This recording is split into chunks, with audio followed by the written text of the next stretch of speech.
Good morning guys, bagong buhay na naman, Monday, June 30, last day of the month of June. So eto, preparing na naman po tayo para sa ating pagwa-walking.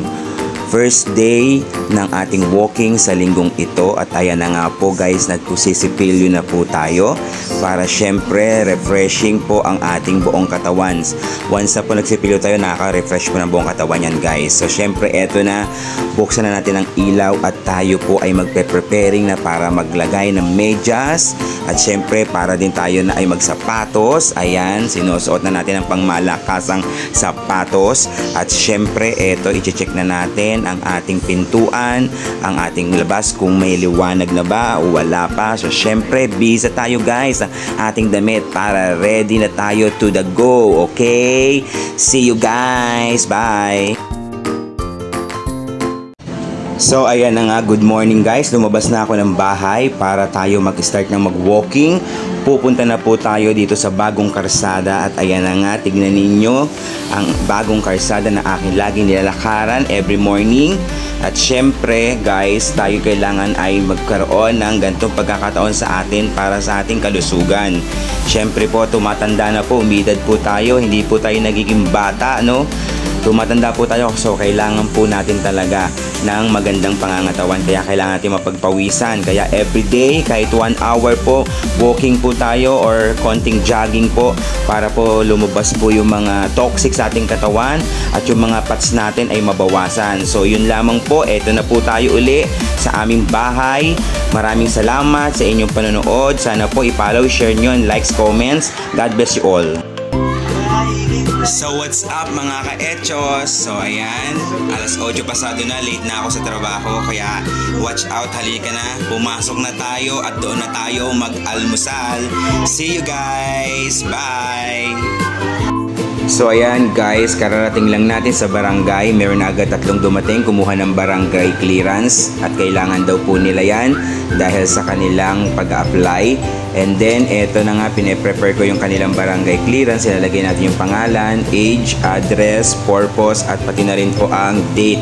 Siyempre importante po yung pati po ang cellphone. So ayan po, ibibigay ko na po ang kanilang barangay clearance.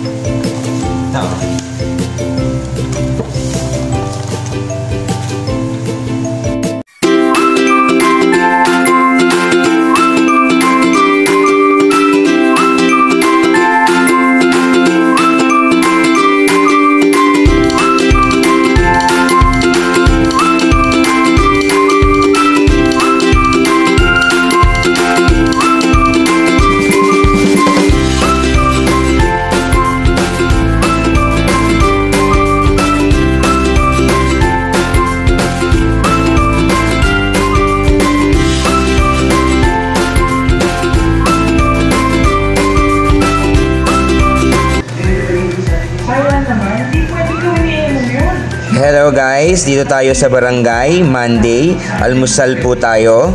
Tara na, pagkain ko po ay tinutong na pansit, cup of rice, pinya, at meron din po tayong saging. Tara na, kain na po.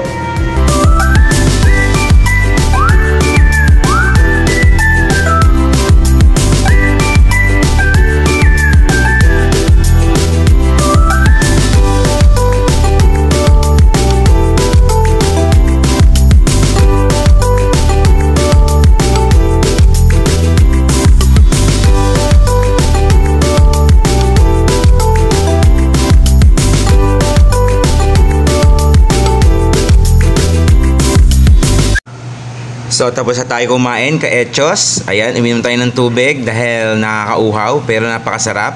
So isang saging lang muna kakain natin dito mga ka-echos para mamaya sa tanghalian may makakain pa tayo. Yung pinya din, mamaya ako na rin pong kakainin sa tanghalian para naman po masarap-sarap ang kain natin. So hopefully pala mamaya guys, ang ulam na naman po natin ay pansit canton, kasi yun po yung pinadala dito ni Cap na aking lulutuin ngayong araw, ngayong tanghalian. Ang akala niya daw po kasi ay merong also. Kita-kita sa pagluluto guys. Hindi natin pwede palampasin to, kailangan natin i-reels to. Ayan o, sarap. Ang tawag dito, ano bang prutas to? Dragon fruit juice. Oh, di ba? Sarap. Thank you Marie sa palamig. So ayun na nga mga ka-echos, andito na tayo sa barangay, nagluluto tayo ng aming pananghalian. So ang aming pananghalian ay alam nyo na, pansit canton. Kung ano yung kinain ko kaninang umaga, yun din palang kakainin ko ngayong tanghalian. So bali po nagluto pa ako ng rice. So syempre ayan na nga, pinapakulo na natin. Ayan, pinapakita ko sa inyo yung ating panahog. At syempre ayan na, kumukulo na. Ilagay na natin ang ating mga kanton. So, bala ko sana dyan ay ilagay lahat. Pero sabi ko, kukunti lang naman kami ngayon dahil nga holiday. So, kung sino yung gusto pumasok, pumasok. Kung sino ayaw pumasok, huwag nang pumasok. So, ayan, ilagay ko na po, bali 4 na kanton. So, ayan, papakuluan lang po natin yan ng bahagya. Mas masarap po yung may sabaw-sabaw para po may nahihigop. So, ayan na nga po, takpan uli natin. And then, ayan na, ilagay na natin yung ating sahog. And after nyan, pwede na po tayong kumain.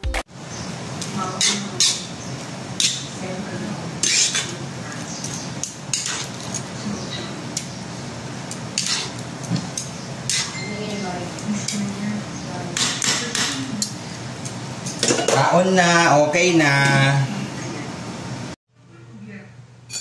Let's eat.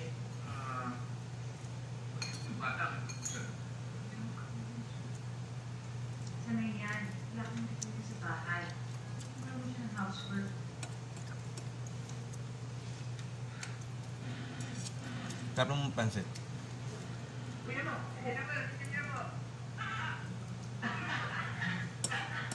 Anak ni Christopher yata dyan si ano eh. Si Patrick. Tapos si Carlo anak niya.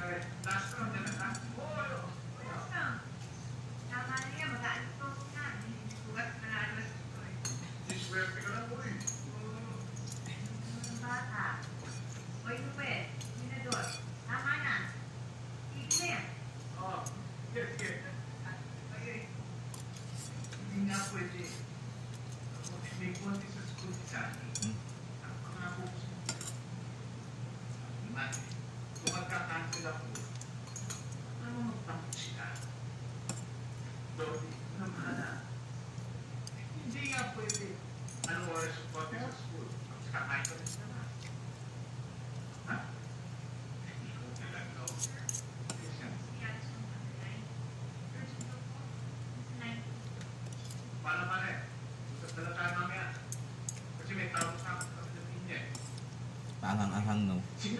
Sa paminta ulit. Hello. Bakit? Ha? Ano nangyari?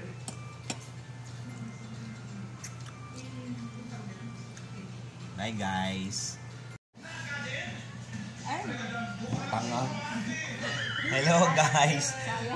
Papaya tayo. Susubo na lang nahulog po. Tawag no. Ay tanga. Papaya, sarap, matamis, sarap, kain. So hello guys, lunch tayo. Ayan o, cup of rice. Isang bandihadong pansit. Diet tayo eh. Wala kaming ulam, ito na pinakaulam namin.